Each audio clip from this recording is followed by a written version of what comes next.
इस वीडियो में हम देखेंगे कि सी शार्प के अंदर जेनेरिक कलेक्शंस क्या होती हैं और नॉन जेनेरिक कलेक्शंस क्या होती हैं। तो सबसे पहले हम वी स्टूडियो में एक प्रोजेक्ट क्रिएट कर लेते हैं, console app with dot net framework. यहाँ से नाम हम कलेक्शन रख देते हैं।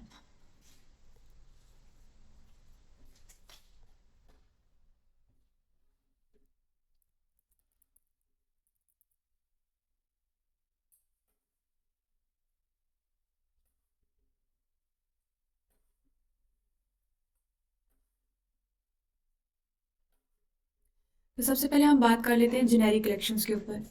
सी शार्प में जेनेरिक कलेक्शंस वो होती हैं जिनकी हम जो डाटा टाइप होती है कंपाइल टाइम पे स्पेसिफाई कर देते हैं।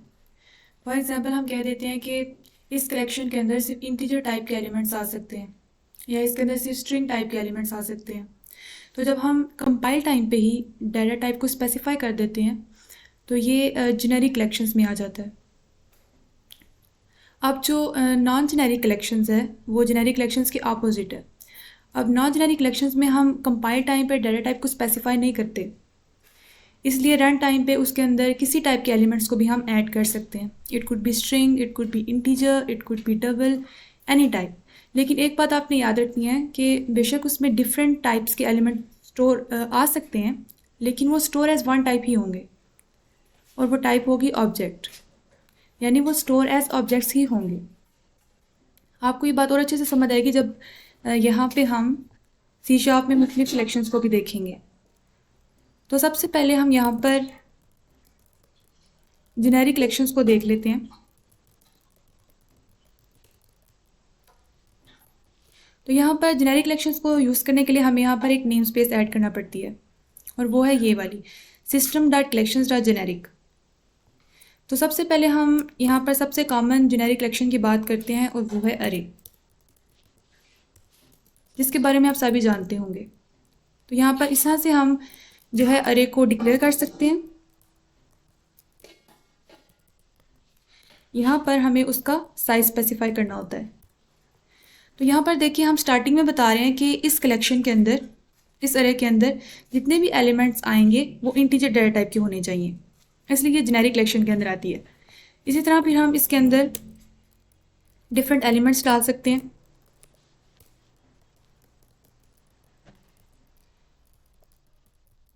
इस तरह से, और अगर इसके अंदर हम कोई स्ट्रिंग डालेंगे तो हमें वो एरर आएगा। हम इसके अंदर सिर्फ इंटीजर टाइप के एलिमेंट्स ही डाल सकते हैं। इसके बाद जो हमारे पास जेनेरिक कलेक्शन है वो है लिस्ट, और यहाँ पर हमें उसकी टाइप स्पेसिफाई करना होती है। इसका सिंटेक्स कुछ इस तरह से होता है। यहाँ पर हम लिखते हैं डाटा टाइप,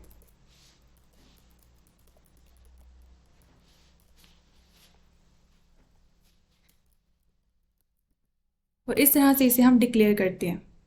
लिस्ट और अरे में फ़र्क ये है कि जो अरे है होती है उसका साइज़ फिक्स्ड होता है, जबकि जो लिस्ट होती है उसका साइज़ फ्लेक्सिबल होता है, यानी रन टाइम पे वो कम ज़्यादा हो सकता है। तो इसके ऐड मेथड को यूज़ करके हम इसके अंदर डिफरेंट नंबर्स डाल सकते हैं। तो जो तीसरी हमारे पास जेनेरिक कलेक्शन है वो है डिक्शनरी। तो डिक्शनरी में हमारे पास यहाँ पर एक की आ जाती है और एक वैल्यू आ जाती है। अब डिक्शनरी चूँकि जेनेरिक कलेक्शंस के अंदर आ रही है तो यहाँ पर हमने की डाटा टाइप स्पेसिफाई करनी है और वैल्यू की डाटा टाइप स्पेसिफाई करनी है। फॉर एग्जांपल यहाँ पे हम एक डिक्शनरी क्रिएट करते हैं। तो यहाँ पर जो हमारी स्ट्रिंग, जो हमारी की होगी उसकी डाटा टाइप स्ट्रिंग होगी, और जो हमारे पास वैल्यू होगी उसकी डाटा टाइप इंट होगी। तो यहाँ पे हम एच डिक्शनरी के नाम से एक डिक्शनरी क्रिएट करते हैं इस तरह से, और फिर इसके अंदर हम कुछ वैल्यूज़ डाल के देखते हैं। सबसे पहले हम यहाँ पर की लिखेंगे और उसके अगेंस्ट फिर वैल्यू लिखेंगे इस तरह से।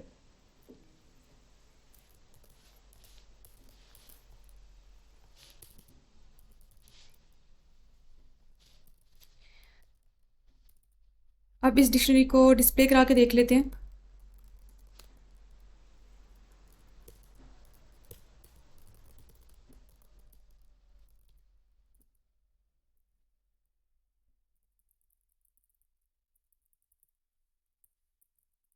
इस तरह से हर आइट्रेशन में हमें एक पेयर मिलेगा, तो हम उससे की वैल्यू को डिस्प्ले करा देते हैं।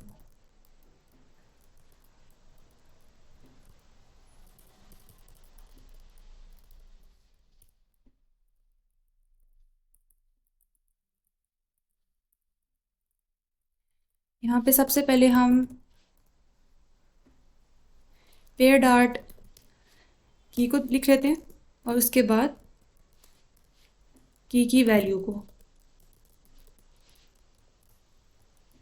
तो रन करके देखते हैं। तो ये देखें, की वैल्यू पेयर की तरह हम इसको डिस्प्ले करा सकते हैं। इसी तरह हमारे पास इसके अलावा भी बहुत सी जेनेरिक कलेक्शन है सी शार्प में। जैसे कि एक हमारे पास है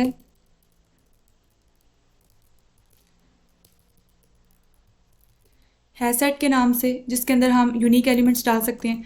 फिर हमारे पास है लिंक लिस्ट आ जाता है। फिर हमारे पास स्टैक आ जाती है, क्यू है। ऐसे ही हमारे पास कई जेनेरिक कलेक्शंस हैं सी शार्प के अंदर, तो आप इनको मज़ीद सर्च कर सकते हैं। अब हम बात करते हैं नॉन जेनेरिक कलेक्शंस के ऊपर।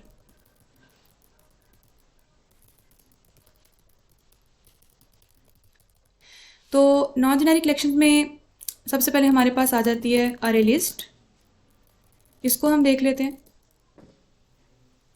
तो इसको इस तरह से डिक्लेयर करते हैं। अभी देखिए हमारे पास एरर आ रहा है। ये एरर इसलिए आ रहा है क्योंकि नॉन जेनेरिक कलेक्शंस को यूज़ करने के लिए हमें ऊपर एक नेम स्पेस को ऐड करना है,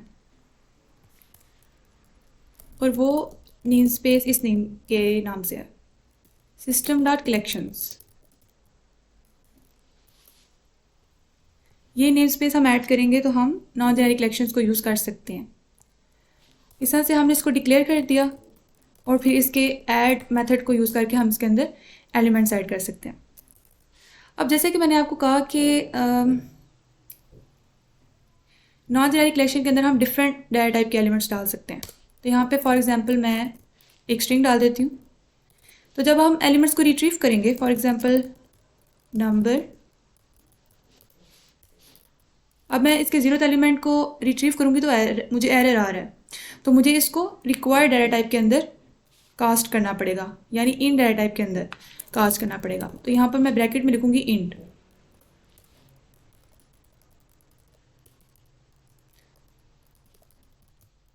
तो इस तरह से हम इसको डिस्प्ले भी करा सकते हैं। तो जो दूसरी हमारे पास नॉन जेनेरिक कलेक्शन है वो है हमारे पास हैश टेबल के नाम से। तो इसको हम इस तरह से डिक्लेयर कर सकते हैं।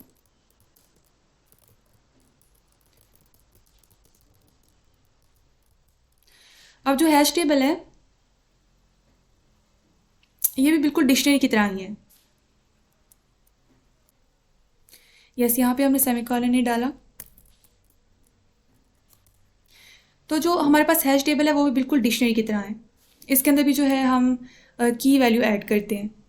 तो डिफरेंस वही है कि इसके अंदर जो है हम डाटा टाइप को स्पेसिफाई नहीं करते।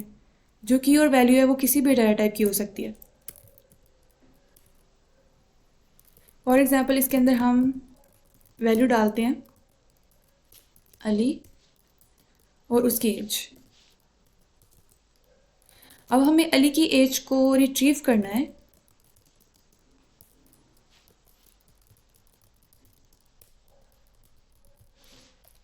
तो यहाँ पे देखिए हमें एरर आ रहा है।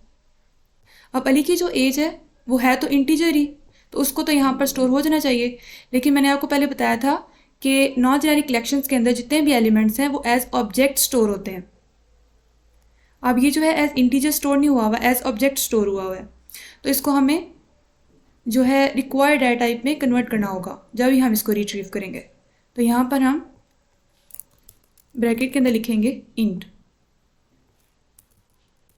तो इस तरह से हम इसे यूज़ कर सकते हैं। तो आज की वीडियो में हमने देखा कि सी शार्प के अंदर जेनेरिक कलेक्शंस क्या होती हैं और नॉन जेनेरिक कलेक्शंस क्या होती हैं। अब आपके ज़हन में सवाल आ रहा होगा कि should we use generic collections और नॉन जेनेरिक कलेक्शंस। तो जो जेनेरिक कलेक्शंस हैं they have benefits over the non generic collections. जैसे कि हमने देखा कि नॉन जेनेरिक कलेक्शंस में जब हम एलिमेंट्स को रिट्रीव करते हैं तो हमें उनको रिक्वायर्ड डाटा टाइप में कन्वर्ट करना पड़ता है। तो इसका परफॉर्मेंस के ऊपर थोड़ा सा इफेक्ट आ जाता है.